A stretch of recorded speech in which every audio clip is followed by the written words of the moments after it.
Greg Popovich just informed the media that Kawhi Leonard is out tonight. Jonathan Simmons starting in his place. What does that tell you about the significance of this injury, that Kawhi would miss such a critical game? Even if they got Game 7 in their back pocket, he must be really hurt that he's not going tonight, right?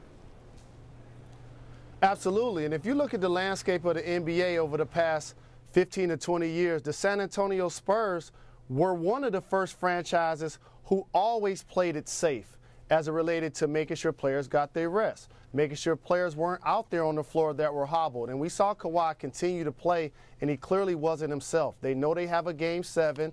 They know that the team is still going to go out and be competitive. They won't beat the Houston Rockets without him in uniform. But, man, it's going to be terrific to have a Game 7 when he is back, because watching him walk, it looks like if everything depended on it, he could go, a la Isaiah Thomas back in the day. Right. And I know Jamel Hill remembers that versus the Lakers. But you don't need that heroic performance from him today. Well, Pop said it was his call, that Kawhi obviously wants to play, competitor that he is, but Pop said it was his call to hold him back. Jamel, what do you think about that? Yeah, because I think that we discussed this earlier, Jalen.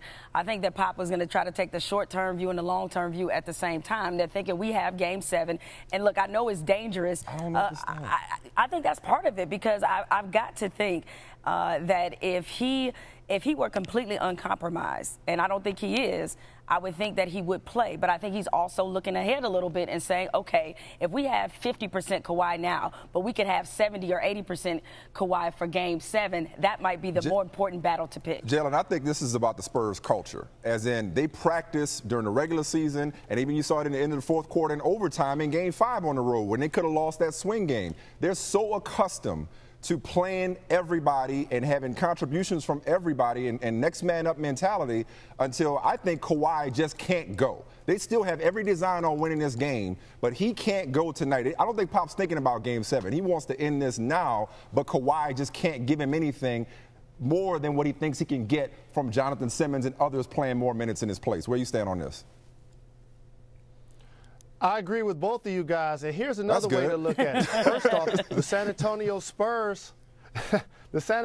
Spurs, as you mentioned, have built a culture of next man up. And you will see Manu Ginobili, Jonathan Simmons, Patty Mills, all of those guys need to play better roles. Also, Danny Green, who was able to be effective late in the previous ball game. But here's another way to look at it. They have a game Sunday regardless. Okay, so say Kawhi plays 75% or less today and they happen to advance. You know who they play on Sunday? The Golden State Warriors.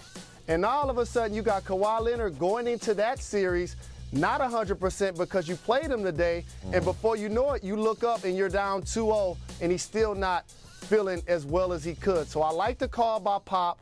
I understand what they're trying to get accomplished. It's going to be an epic Game 7. I'm already putting it on wax. And the Houston Rockets are going to find a way to win today. I was about to say, look, a lot of people killed them for not finding a way to win when Kawhi was on the bench and 39-year-old Manu Ginobili jumped in the Wayback Machine. You cannot lose this game at home tonight without Kawhi Leonard. You just can't.